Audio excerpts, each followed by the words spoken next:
La rencontre d'aujourd'hui, qui est la réunion des hauts fonctionnaires pour apprécier l'avant-projet qui doit permettre au ministre de se pencher là-dessus le 26 février,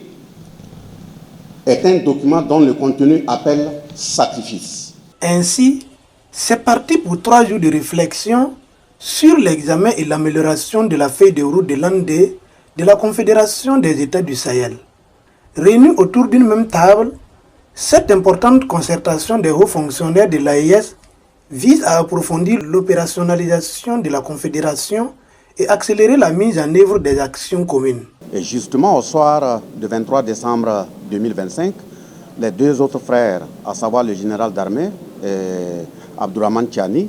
et le camarade capitaine Ibrahim Traoré, ont voulu,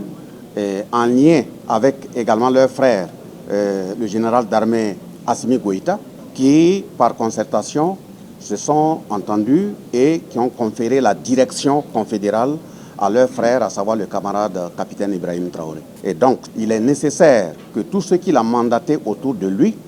en lien avec la feuille de route, qui est la direction confédérale, qui est le tableau de bord confédéral, il est nécessaire qu'on se retrouve pour apprécier le contenu et voir quel type d'éléments qu'on peut mettre ensemble en termes de projet de feuille de route à transmettre d'abord à l'équipe ministérielle confédérale qui pourra l'apprécier et transmettre à leur tour à ses excellences pour l'adoption définitive. C'est justement après l'adoption de cette feuille de route que l'ensemble des points qui seront retenus là-dessus doivent faire objet de mise en œuvre par l'ensemble des départements. Mais ça ne veut pas dire que la mise en œuvre ou la poursuite des travaux tout simplement a attendu ou va forcément attendre l'adoption définitive de la feuille de route dans la mesure où le mandat de l'an 1 qui a été vaillamment exécuté, il y a eu des acquis qu'il faut consolider, il y a une continuité qu'il faut poursuivre dans la mise en œuvre des projets qui avaient été déjà engagés, mais également des projets qu'il va forcément entamer de nouveau. Mais comme c'est un mandat confédéral, quoi de plus normal que, suite à la concertation des hauts fonctionnaires, la transmission de ce projet de document à ses excellences les différents ministres, qui à leur tour vont le transmettre à qui de droit, permettra aux 3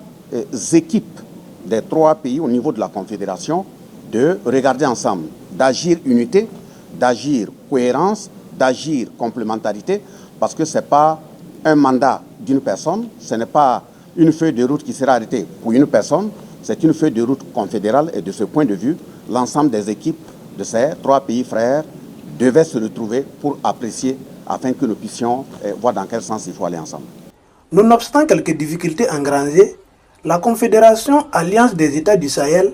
officiellement créée le 6 juillet 2024, lors du premier sommet des chefs d'État à Niamey, peut être fière des objectifs atteints. La création de la Confédération des États du Sahel à Niamey le 6 juillet 2024 marque un tournant majeur dans l'espace géopolitique ouest-africain. Les objectifs assignés à la Confédération ont suscité beaucoup d'espoir au niveau des populations pour faire face aux grands nombre de défis en matière de paix, de sécurité, de lutte contre le terrorisme, de libre circulation des personnes et des biens, de développement dans ces différentes dimensions. Comptant d'abord sur ses propres capacités pour répondre aux défis ci-dessus énumérés, nous pouvons constater avec satisfaction que de nombreuses actions ont été entreprises et continuent d'être entreprises pour un développement endogène dans un espace sécurisé avec des projets et programmes confédéraux répondant aux préoccupations des populations. À l'issue des travaux, plusieurs résolutions sont entendues. À l'issue de nos travaux, il est attendu une feuille de route reflétant une vision politique partagée et stratégiquement cohérente. Des actions prioritaires clarifiées, hiérarchisées et validées.